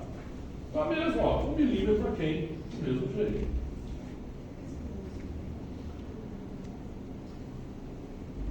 Então, a odontopmetria normalmente é feita pela técnica radiográfica e não com o auxílio do localizador, porque costuma dar muito falso resultado. Não tem muito o que preparar, a gente faz mais uma limpeza do canal do que propriamente um preparo do canal. Se você desgastar muito pensando em fazer o batente, se a parede for muito fininha, não vai sobrar muita coisa. Você faz uma limpeza e desinfecção. Movimento de imagem, penetração, pressão lateral e remoção vertical, com bastante cuidado. Apesar de ser um instrumento reto, a literatura fala que você pode usar, tem que ser mais no intuito de fazer uma limpeza das paredes do que propriamente instrumentar esse canal. Senão, não vai sobrar muita coisa. Tá? Depois disso, secagem do canal com ponta de papel absorvente, preenchimento do canal com hidróxido de cálcio, com paramono, afinal de contas a gente está lidando com necrose. E aí eu vou fazer um adendo aqui. Na prova, eu coloco assim, vocês vão errar, né? O que se usa em caso de necrose pulpar no canal instrumentado? Como é que você faz a mistura? Tem muita gente que coloca que é o hidróxido de cálcio com o paramono somente. Não é. Tem que ter ou propileno, ou soro fisiológico, ou a glicerina, tá? É porque a gente fala paramono com hidróxido de cálcio com paramono. Mas você entende que o aluno está entendendo que é a pasta de hidróxido de cálcio com o paramono. Você já usou, já fez a mistura. Tá? Não se esqueça disso. Já viu muita gente errar, coisa idiota na prova que está errada. E eu já vi gente na clínica fazer a mistura de hidróxido de cálcio com o paramono, tá com um troço duro, seco, querendo botar dentro do canal.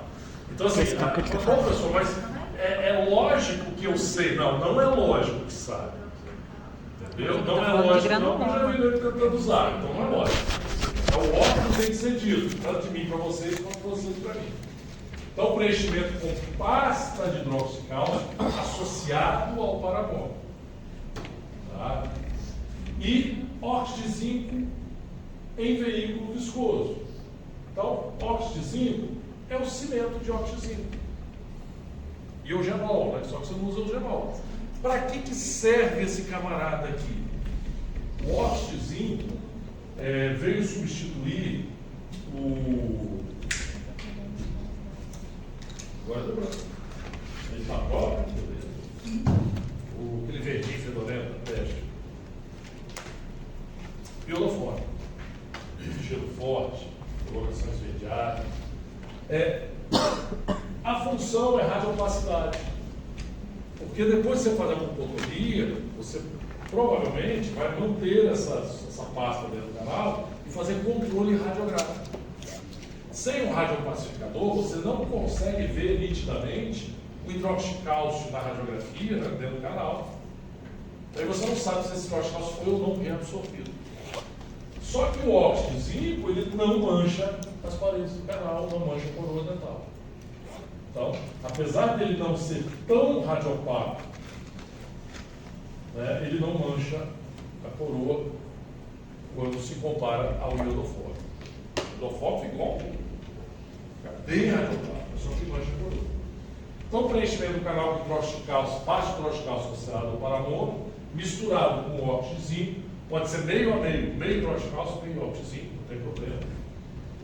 Preenchendo homogeneamente todo o canal radicular. Posso usar letulo? Cuidado. Joga cimento lá em cima, dependendo de como tiver, você pode extravasar muito. Toma cuidado. Então, se não tem habilidade, não use. Radiografia de controle de preenchimento. Acabou de preencher, tem óxido da radiopaco, radiografa. Por quê? Será que o hidróxido de cálcio preencheu todo o canal? O hidróxido de cálcio só age por contato. Não tem contato, não vai adiantar nada. Adianta um pouquinho porque tem o paramono ainda. Mas o ideal é que ele preencha todo o canal radicular. E restauração temporária. Ok?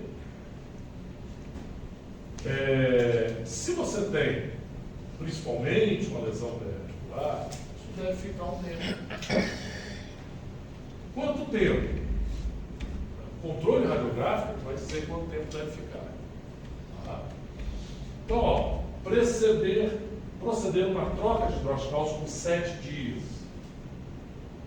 Ok? 7 dias. E, normalmente, às vezes você pega o canal já, às vezes com um pouco de exudato, então você acaba, como é que eu vou dizer, a palavra certa seria se misturando, né, ao próprio hidroxicálcio, você perde um pouco a sua propriedade.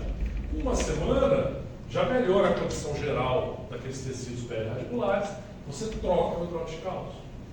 E a partir daí realiza a avaliação clínica e radiográfica a cada 60 dias.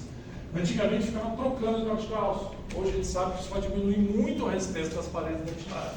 Então você coloca, troca com 7 dias, depois sela temporariamente e faz uma radiografia a cada 60 dias. O hidroxicálcio deve ser mantido no canal até que haja o fechamento apical ou reparo dos tecidos periradiculares. Ou aquele fechamento apical como deveria, provavelmente você não vai ver, tá? Porque não tem bainha de reto. Reparo em média de 6 a 18 meses. Você vê total reparo, vocês vão ver na radiografia. Formação de osso, barreira, né? Tecido cementoide, osteoide, você até vê, vai demorar bastante. Aqui está mostrando o hidroxicálcio que já está sofrendo reabsorção. Essa aqui é a imagem do hidroxicálcio com o óxido de zinco. Aqui tem reabsorção já, reabsorção do hidroxicálcio. E reabsorção do hidroxicálcio vai reabsorvendo por dentro. Se você vê que está sendo reabsorvido, aí você tira e repõe. Se você está radiografando a cada 60 dias e vê o hidroxicálcio está perfeitinho dentro do canal, não tem por que mexer. Tá? Então você vai fazer o controle clínico e radiográfico e vai observar a homogeneidade da pasta de hidroxicálcio e a condição dos tecidos periradiculares, apicais periradiculares. Ó, quanto maior a consistência da pasta e menor a dimensão do fundo apical, menor a possibilidade de troca de pasta ser necessária. A renovação não é recomendada. Você mantém ela lá dentro, caso não esteja sendo reabsorvida. Reabsorveu, não tem jeito. Aquilo que eu falei, resistência à fratura em dentes imaturos tratados com hidroxicálcio será de 50% ao final do ano. Se você troca sempre o hidroxicálcio mais novo, a troca iônica ainda é maior com dentina e você vai ter uma resistência à fratura menor. Exposição prolongada do hidroxicálcio pode causar alteração estrutural na dentina, tornando o dente mais suscetível à fratura. Então, olha uma apsificação aqui. Aqui já estava quase formando, né? Tá? Mas estava aberto, tinha uma lesão apical, causada por trauma dental, tem uma área de rarefação. Aqui a colocação do hidroxicálcio, e aqui já vê uma barreira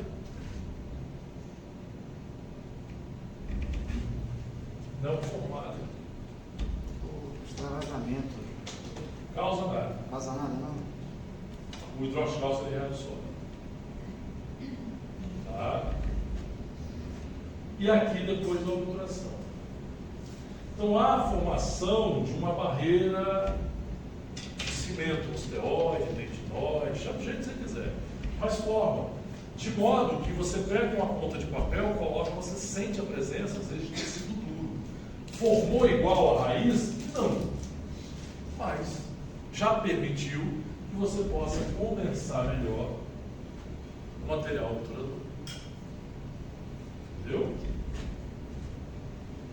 O MPA trouxe um ganho bem bacana, bem legal para o tratamento de dente com isogênese incompleta quando você realiza a apsificação.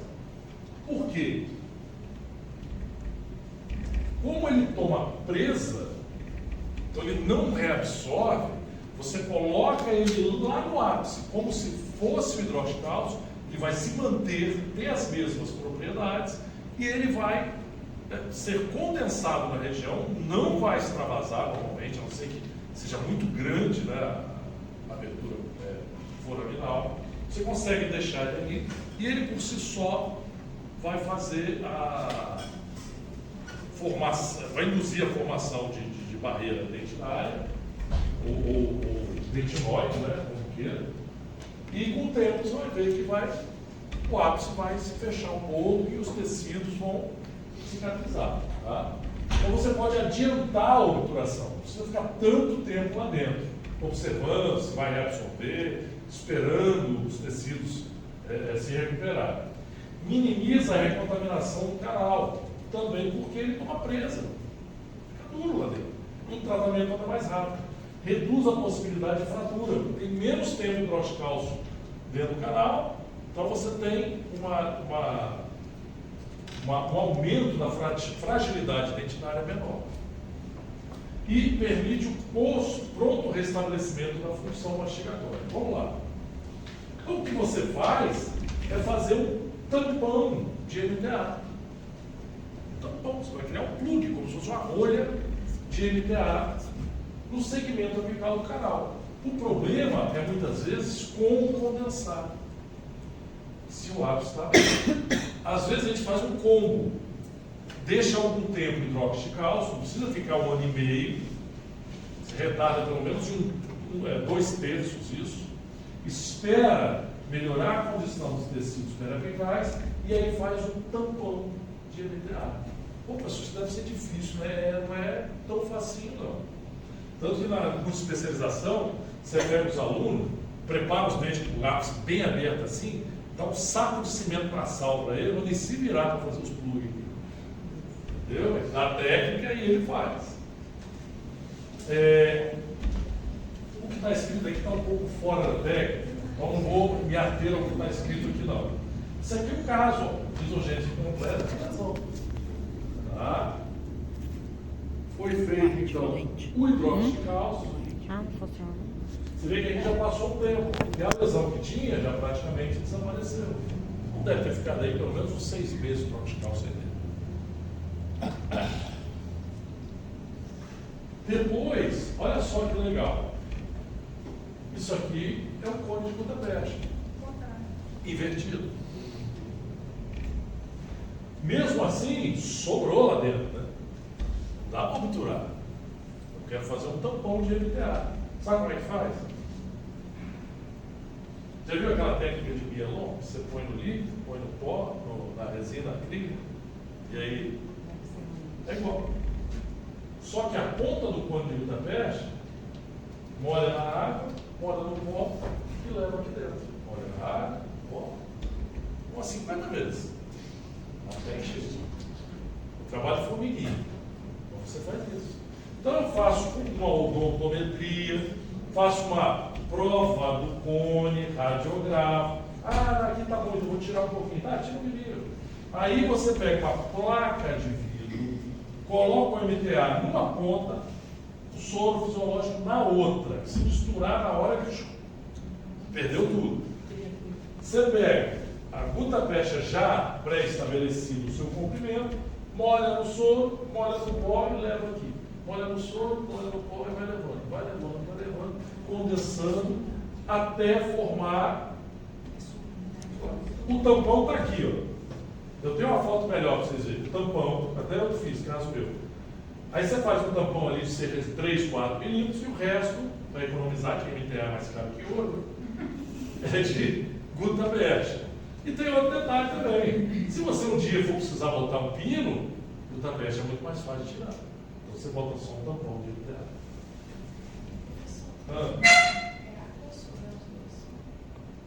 Bom, soro também é água, né? O soro só tem mistura de solução salina e tal, mas olha só. Qualquer um dos dois se quiser usar essa coisa. Mas a água destilada é Não vai fazer diferença nenhuma. mas a tentar esterilizar. Tem que ser aquele tubinho externo. Nada vai viver muito tempo ali em contato com hidróxido de cálcio, não. Quantas vezes eu usei água não tem soro, vai água do filtro lá. pinga a gotinha ali, toca. Entendeu? Mas se você puder usar ou um ou outro soro fisiológico, o ideal é que esteja. O ideal é que esteja. Agora, aquela água destilada ou soro fisiológico que você usa e guarda dentro da geladeira, como diz a professora, água pseudomonada, né? Já está contaminado, só que às vezes tem que abrir um novinho. Né? Senão é melhor pegar trazendo do fio. Tá, joga fora, é isso aí. Esse caso é meu, tá? Deixa eu relembrar aí. Chegou assim, garoto. Ó, parece um prego, né?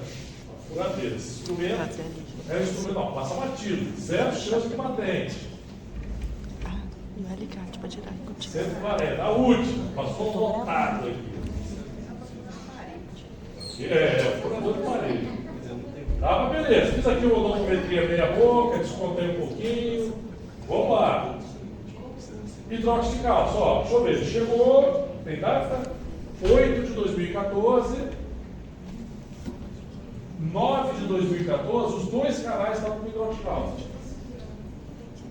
Tá? Os dois canais estavam com hidróxido de cálcio. Aí, 3 meses, falei, cara, eu vou fazer um tampão com o MTA. E comecei por esse dente aqui. Eu quis fazer esse, depois fazer outro. Né? Isso não lembro porque agora achei que esse estava melhor, talvez o lábio um pouquinho mais fechado. Isso aqui é um tampão de hidróxido de cálcio, isso aqui é um cone de Gudatrash. Que eu estava fazendo a técnica de melon ali. Coloca um pouquinho, vai acomodando, vai compactando devagarinho, fez o tampão. Ó, o tampão. Tá? E aí, Gudatrash. Então, volta semana que vem para fazer o outro. Aqui eu tinha misturado já. 12 de 2014, aí voltou. 2016. Tá? Meu canal e o outro aqui, ó. Eu falei, quer saber uma coisa? Ó, reabsorção do hidróxido de cálcio. Reabsorveu, ó. Quanto tempo tem? 1 ano, né? 1 ano é a beirinha. Eu falei, quer saber uma coisa? Eu vou obturar esse cara vai subir de novo. Né? Tampão de NTA e obturação 9 de 2016. Tá? Então, a imagem 14 de 8 de 2014, 16 do 9, mas já dá para ver que a condição periodontal já é bem boa. Infelizmente, agora ele subiu de vez, não tem mais controle radiográfico. Tá? Mas eu consegui o que eu queria. O tecido fechou totalmente aqui. Formei ápice, fechou, tá? O que tinha para aquela situação aqui. Então o NTA aqui, ele adiantou minha vida.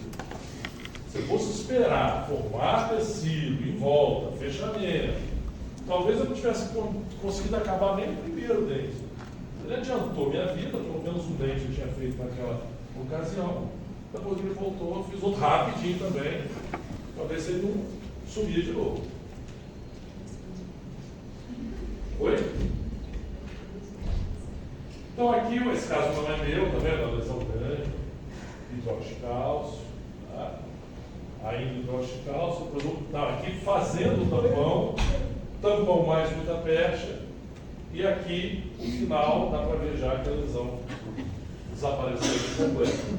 Não ganhei muito em comprimento, mas consegui tratar e manter o dente na boca do paciente. Esse caso aqui é meu? Não, acho que não. Eu acho que não. Mesma coisa. A lesão fez o tampão com a presença da lesão. Então, é rápido, é mais rápido. Você consegue fazer o tampão. A propriedade disso aqui, repetindo, é a mesma do hidróxido de cálcio. Isso aqui é o hidróxido de cálcio que toma presa. É o hidróxido de cálcio que toma presa. Ok? Então, a propriedade do hidróxido de cálcio é a mesma do MTA. Então, ele induz o reparo. Então, você ia ficar 1 ano e meio, você põe o hidróxido de cálcio, fica uns 3 meses, mais ou menos, faz o tampão, obtura, restaura o dente. Então, assim, minimiza a possibilidade de fratura dental, recontaminação, né? Põe o dente na oclusão de novo. Então, a vantagem é muito. Fechou? Fechou. Que hora agora? 9h30. Não, olha só. Se quiser, a gente para agora. Querem ouvir um pouco, que não cai na prova, que é o teatro? Não cai na prova, só você saber. Passa rápido, passa só o que é mais importante. Você vai falar um pouquinho do trabalho também? Oi? Você vai falar um pouquinho do trabalho também? Falo, semana que vem vai pegar. Não, brincadeira. Vocês têm até pelo menos o dia da prova, né? Vou botar como prazo final, mas já está extrapolando o prazo Acabou a matéria, agora vai dar MTA. do cronograma da faculdade. Na verdade, ele perguntou e algumas pessoas falaram assim. Não tem prazo para entregar as notas. Nossa, falta meia hora só. Mas não vai cair na prova, não vai cair na prova. Vamos lá. Vamos lá, olha só. Então, como eu falei para vocês, introduzido a odontologia com Toraminejá, em 93 eu já tinha a minha especialização, foi em 94, 95, mas não tinha chegado no Brasil ainda. Eu não conhecia, quando eu fiz especialização, não conhecia. Parece que foi a Idade das Cavernas. Não tinha localizador apical, não tinha rotatório, não tinha MTA. Quase não tinha odontista também, de tão complicado que era ser odontista na época.